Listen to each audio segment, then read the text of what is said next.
Good morning, student. Today we are discuss about molar concentration at infinite dilution. First of all, question create in your mind: what is infinite dilution? Infinite dilution are zero concentration.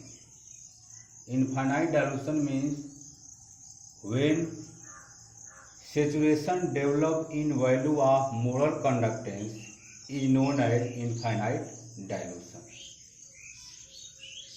Infinite dilution को हम zero concentration भी बोलते हैं। Infinite dilution है क्या? जब हमारा एक सैचुरेशन डेवलप हो जाता है किसके वैल्यू में, तो मोलर कंडक्टेंस के वैल्यू में, तो उसको हम इनफाइनाइट डायलूशन बोलते हैं। तो आज हम लोग को डिस्कस करना है molar conductance at infinite dilution, ये क्या होता है।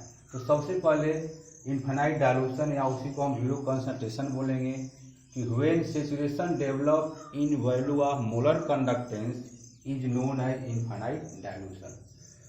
सैचुरेशन क्या है? मान लीजिए हमारे पास एक एग्जांपल हम ले रहे हैं, ये वॉल्यूम है, इधर हमारा मोलर कंडक्टेंस दिया है। तो अगर हम 1 ml ले रहे हैं तो मोलर कंडक्टेंस हमारा 0.20 साइमन इनवर्स मोल इनवर्स है। 2 ml लिया तो मोलर कंडक्टेंस बढ़ा, 3 ml लिया तो मोलर कंडक्टेंस फिर बढ़ गया, 4 ml लिया तो फिर बढ़ा 0.23 Simon centimetre inverse mole inverse, 10 ml 0.3, 11 ml 0.3, 12 ml 0.3, 13 ml 0.3, 14 ml 0.3। तो एक ऐसे पॉइंट पे, मतलब एक ऐसे वैल्यू पे हमारा मोलर कंडक्टेंस एक कांस्टेंट डाला है, अर्थात उसी को हम सैचुरेशन कहेंगे। तो इसी को हम बोलेंगे इनफाइनाइट डायलूशन। ये हमारा क्या कहलाएगा? इनफाइनाइट डायलूशन कहलाएगा। तो जब सैचुरेशन डेवलप हो जाता है किसमें?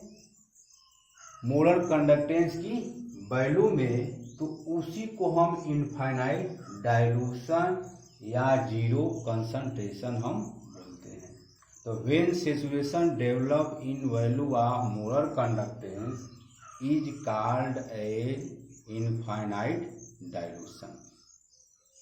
तो molar conductance at infinite dilution हम अलग अलग इलेक्ट्रोलाइट के लिए डिस्कस करेंगे। तो पहला इसमें हम हेडिंग लगाएंगे molar conductance at infinite dilution for strong electrolyte. Molar conductance at infinite dilution for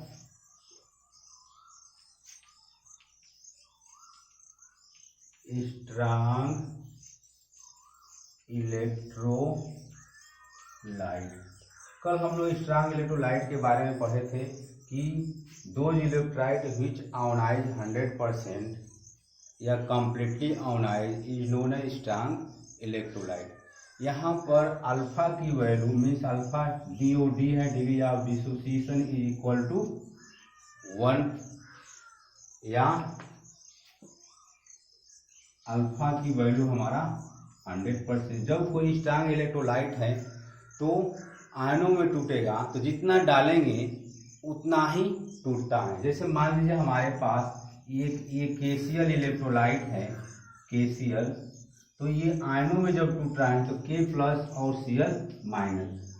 starting में हम 100 डाला तो 100 में टूटा, ये दोनों आयन कितने में टूट गया? जितना डाल रहे हैं उतने में ही टूट रहा है। तो यहाँ पर DOD मतलब अल्फा की वैल्यू 100/100, कितना डाला? तो 100 डाला। कितना डाला है? हम 100 डाला है। कितने में टूटा है? 100 में टूटा है। कितना डाला? कितना ऐड किया? कितने में ब्रेक हुआ? तो ये कितना हो जाएगा? 1 हो जाएगा। तो इसीलिए यहाँ पर अल्फा की वैल्यू हमारी क्या है? 1 है। तो स्ट्रॉन्ग इलेक्ट्रोलाइट के लिए अल्फा की वैल्यू हमारी 1 है। तो कल हम लोग इस डिस्कस किए थे कि अगर हम डाइल्यूशन हम बढ़ा रहे हैं, when dilution increases,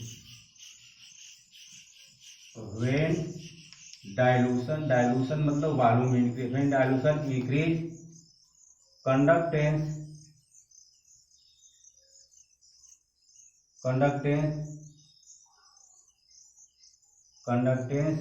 also increase, और कंसंट्रेशन हमारा क्या होता है, डिक्रीज करता है। ये हम लोग कल पढ़ लिए थे। और स्ट्रांग इलेक्ट्रोलाइट के लिए डीओडी मीन्स अल्फा, अल्फा की वैल्यू में कोई चेंजिंग नहीं होगा, नो चेंज, क्योंकि यहाँ पर चार्ज कैरियर हमारा नहीं है, फोर्स ऑफ अट्रैक्शन हमारा कम लग रहा है। तो कंसंट्रेशन हमारा डिक्रीज कर रहा है, डाइल्यूशन बढ़ रहा है, कंडक्टेंस हमारा कंडक्टेंस आल्सो इंक्रीजेज, और alpha degree of dissociation no change.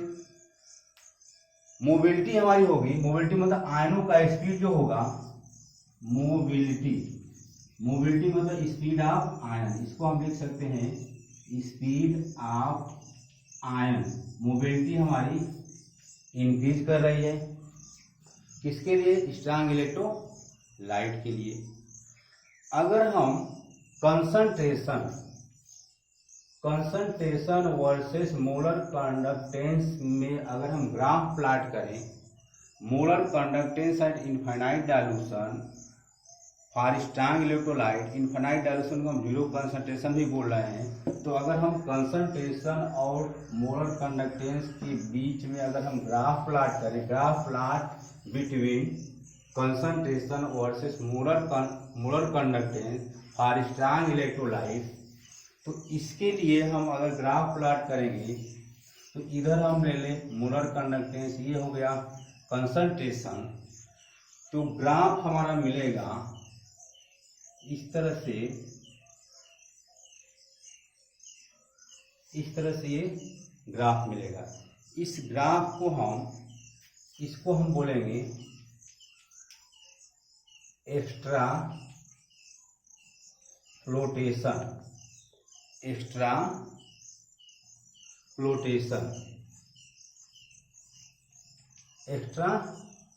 है ये। मोलर कंडक्टेंस वर्सेस कंसंट्रेशन के बीच में अगर हम ग्राफ प्लॉट कर रहे हैं तो ये एक्स्ट्रा फ्लोटेशन, अगर मान लीजिए केसीएल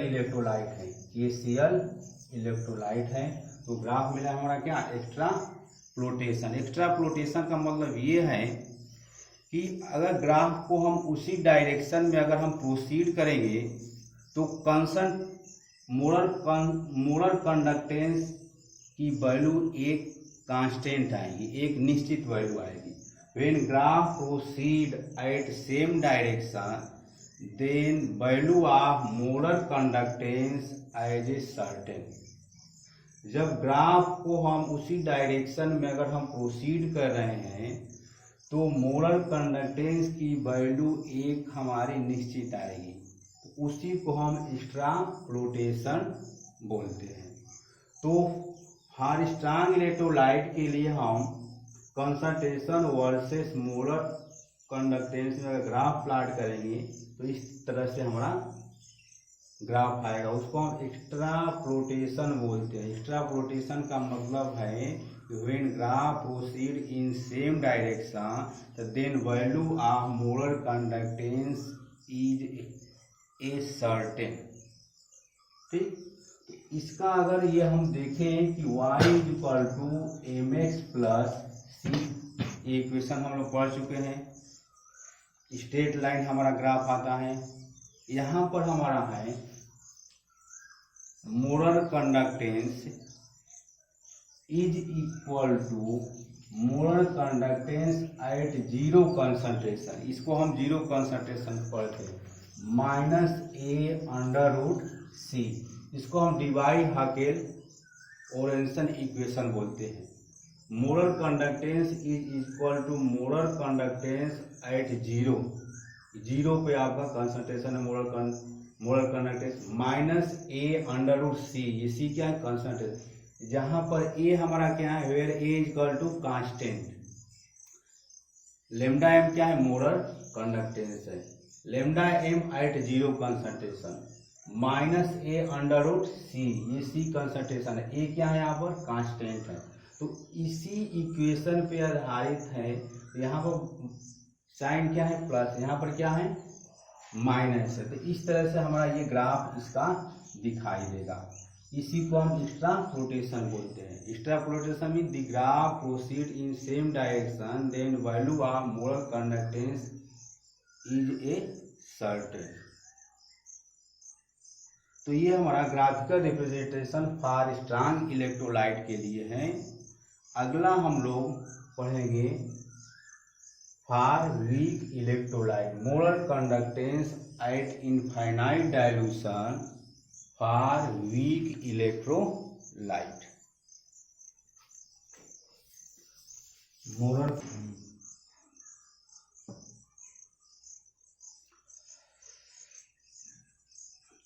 अगला टॉपिक है हमारा molar conductance at infinite dilution for weak electrolyte. Weak electrolyte means those electrolyte which partially ionised means degree of dissociation is less than 1।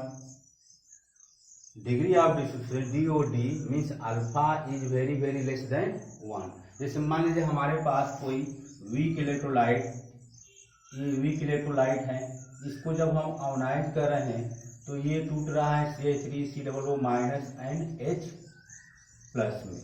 अगर हम यहाँ पर 100 ml अगर डाल रहे हैं तो यहाँ पर ये हमारा 10 डिसोसिएट हो रहा है, ये भी हमारा 10 ml डिसोसिएट हो रहा है। कहने का मतलब पहले हम कितना इसमें ऐड किया तो 100 ml ऐड किया, मतलब कितना डाला तो 100 डाला, कितने में टूटा, कितने में टूट रहा है 10 में टूट रहा है। कितना हम डाल रहे हैं 100 डाल रहे हैं, कितना टूट रहा है तो कितना टूटा, कितना ब्रेक हुआ 10, कितना ऐड किया है 100 ऐड किया है, तो कितना आ जाएगा 0.1 आ जाएगा।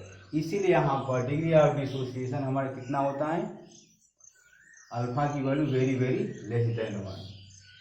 कितना ऐड कर रहे हैं, कितने में हमारा ब्रेक हो रहा है, तो जितना ब्रेक होगा उसको हम ऊपर रखेंगे, कितना हम ऐड कर रहे हैं उसको नीचे रहेंगे, दोनों को डिवाइड करेंगे तो हमको अल्फा की वैल्यू आ जाएगी, चाहे स्ट्रॉन्ग इलेक्ट्रोलाइट के लिए चाहे वीक इलेक्ट्रोलाइट के लिए। स्ट्रॉन्ग इलेक्ट्रोलाइट के लिए हम डिग्री ऑफ डिसोसिएशन हम कितना पढ़ें 1 पढ़ें या 100% पढ़ें। यहाँ पर degree of dissociation is very very less than 1। अब यहाँ पर समझना ये है कि स्ट्रॉन्ग इलेक्ट्रोलाइट के लिए तो हम लोग पढ़े हैं कि अल्फा की वैल्यू में कोई नहीं चेंज हो रहा है, और यहाँ पर डिग्री ऑफ डिसोसिएशन अल्फा हमारा इंक्रीज करेगा। क्यों इंक्रीज करेगा, अल्फा हमारा डिग्री ऑफ डिसोसिएशन इसमें इंक्रीज करेगा क्योंकि यहाँ पर चार्ज कैरियर हमारा बढ़ रहा है, इंक्रीज कर रहा है। कंडक्टेंस सेम, दोनों में सेम है, स्ट्रॉन्ग और वीक में दोनों में सेम है। Conductance always increases, mobility means speed of ion also increases, molar conductance also increases. Molar conductance for weak electrolyte हमारा बहुत तेजी से इसमें बढ़ेगा in comparison to strong electrolyte में। Degree of dissociation weak electrolyte के लिए हमारा 1 से कम होगा। डिग्री ऑफ डिसोसिएशन यहाँ पर वीक इलेक्ट्रोलाइट के लिए हमारा क्या होगा, ये इंक्रीज करेगा, इंक्रीजेज। क्यों इंक्रीज कर रहा है कि यहाँ पर चार्ज हमारा बढ़ रहा है। Conductance also increases, speed of ion also increases, molar conductance for weak electrolyte very fast in comparison to strong electrolyte. अब ग्राफिकल रिप्रेजेंटेशन हम लोग देखा जाए कि graphical representation for weak electrolyte के लिए यहाँ पर हम लिए हैं वाई एक्सिस में मोलर कंडक्टेंस, एक्स एक्सिस में कंसंट्रेशन लिए हैं। तो वीक इलेक्ट्रोलाइट के लिए हमारा रेक्टेंगुलर हाइपरबोला मिलेगा। ये ग्राफ कहीं इसमें कटेगा नहीं, इसको हम रेक्टेंगुलर हाइपरबोला बोलते हैं। तो वीक इलेक्ट्रोलाइट के लिए हम मोलर कंडक्टेंस ग्राफिकल मेथड के द्वारा हम डिटरमाइन नहीं कर सकते हैं। Molar conductance can not determine by graphical method for weak electrolyte, but molar conductance also determined by graphical method for strong electrolyte। तो वीक इलेक्ट्रोलाइट के लिए अगर हमको मोलर कंडक्टेंस निकालना है तो इसके लिए हमको कोहरास लॉ अप्लाई करना पड़ेगा। वीक इलेक्ट्रोलाइट के लिए हमको cap M means molar conductance की वैल्यू अगर डिटरमाइन करना होगा तो मोलर कंडक्टेंस की वैल्यू को डिटरमाइन करने के लिए हम किसका हेल्प लेंगे, तो कोहरास लॉ का लेंगे। Molar conductance for weak electrolyte is determined by Kohlrausch law, does not determine by graphical method. Weak electrolyte के लिए मोलर कंडक्टेंस की वैल्यू हम फाइंड करेंगे कोहरास लॉ से। तो Kohlrausch law is only applicable for weak electrolyte. तो आगे हम हेडिंग लगाएंगे कोहरास लॉ है क्या। लास्ट टॉपिक है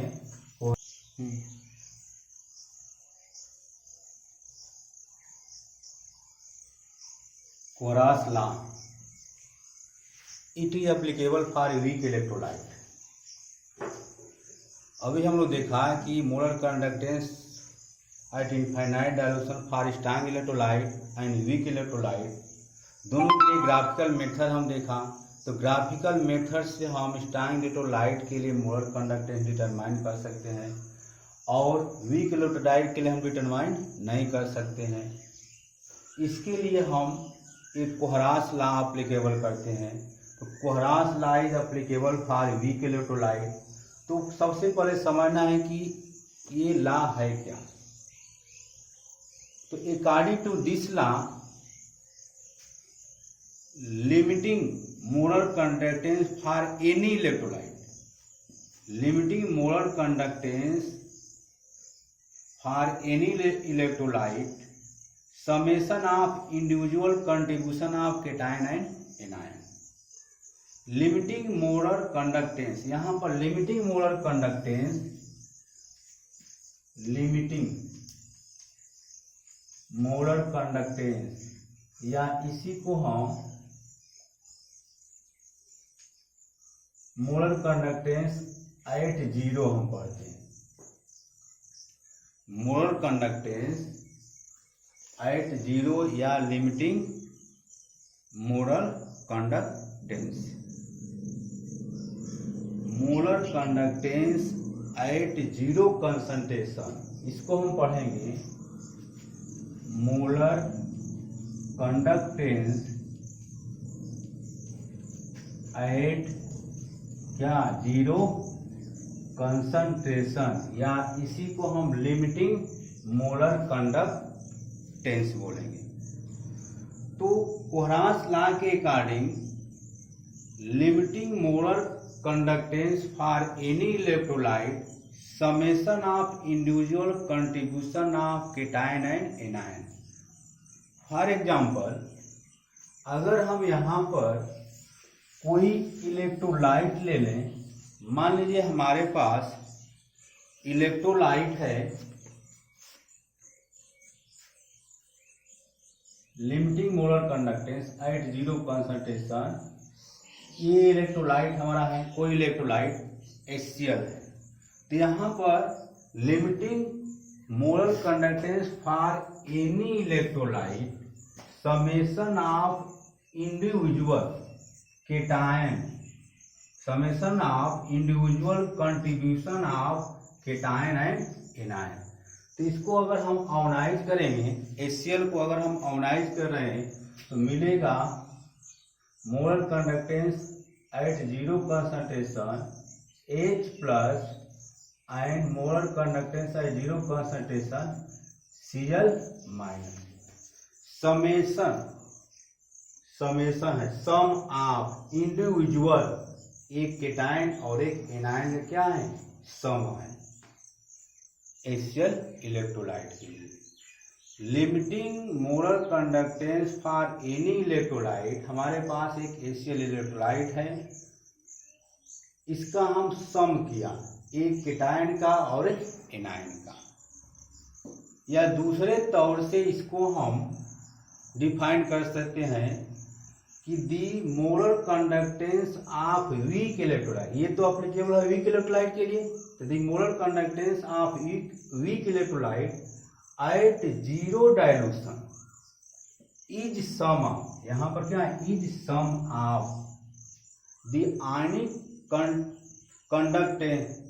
conductivity of all the ion at infinite dilution each multiply with the number of ion present in formula unit of electrolyte। जैसे मान लीजिए कोई हम वीक इलेक्ट्रोलाइट ले लें, वीक इलेक्ट्रोलाइट, अगर हम weak electrolyte molar conductance at infinite dilution, इसको हम पढ़ेंगे मोलर कंडक्टेंस एट लिमिटिंग या at zero concentration, limiting molar conductance या molar conductance at zero concentration, इसको हम क्या पढ़ेंगे, लिमिटिंग मोलर कंडक्टेंस या molar conductance at zero concentration, इसको हम पढ़ेंगे molar conductance at infinite dilution. तो यहाँ पर हम मोलर कंडक्टेंस कोई इलेक्ट्रोलाइट ले लें AXBY, ये हमारे पास कोई वीक इलेक्ट्रोलाइट है, molar conductance at infinite dilution of electrolyte AXBY, इसको हम डिस्ट्रीब्यूट कर रहे हैं केटाइन और एनायन में। तो ध्यान दीजिए ये जो X मॉलिक्यूल है तो ये XAY इस तरह से हम लिखेंगे, इसको तो उतार देंगे molar conductance at infinite dilution, और ये AY प्लस हो जाएगा, और यहाँ पर जो X है ये X यहाँ आ जाएगा, मल्टीप्लाई, यहाँ पर लिखे हैं multiply with the number of ion present in formula unit of electrolyte. तो ये X यहाँ पर आएगा, यहाँ पर इससे आप मल्टीप्लाई करिए, X molar conductance at infinite dilution A positive plus molar conductance at infinite dilution, इससे पहले यहाँ पर हम Y से मल्टीप्लाई करेंगे और B लिखेंगे, उसके बाद X माइनस लिख देंगे। ध्यान दीजिए एक केटाइन है और एक एनायन है, केटाइन और एनायन दोनों का क्या है, सम है। इसमें हमारा AXBY कोई इलेक्ट्रोलाइट है, A और X आपका मॉलिक्यूल है, ये BY मॉलिक्यूल है, तो ये X हमारा मल्टीप्लाई होगा यहाँ पर, X molar conductance at infinite dilution A positive plus Y molar conductance at infinite dilution B negative. मतलब कि जो भी इलेक्ट्रोलाइट है उसमें केटाइन आयन एनायन का हमको क्या कर देना है, सम कर देना है। जैसे एक और एग्जांपल अगर हम लें, मान लीजिए हमारे पास MgCl2 ये इलेक्ट्रोलाइट है, तो इसको हमको कोरास लॉ के द्वारा हमको डिस्ट्रीब्यूट करना है, cap M eight infinite dilution of MgCl2, तो इसको हम डिस्ट्रीब्यूट करेंगे, तो cap M eight infinite dilution Mg2 plus 2 cap M eight infinite dilution Cl minus, ये इसका कंट्रीब्यूशन है, ये केटाइन होगा और ये एनायन होगा। सिमिलरली अगर हम यहाँ पर CH3COOH ले लिया, molar conductance at limiting value, इसको अगर कंट्रीब्यूट करेंगे तो molar conductance at limiting value of CH3COO minus plus बोलिए molar conductance at limiting value H plus. तो ये हमारा कोरास लॉ है। Kohlrausch law is only applicable for weak electrolyte. अब इसका हम लोग एप्लीकेशन पढ़ेंगे अगले वीडियो में। Thank you.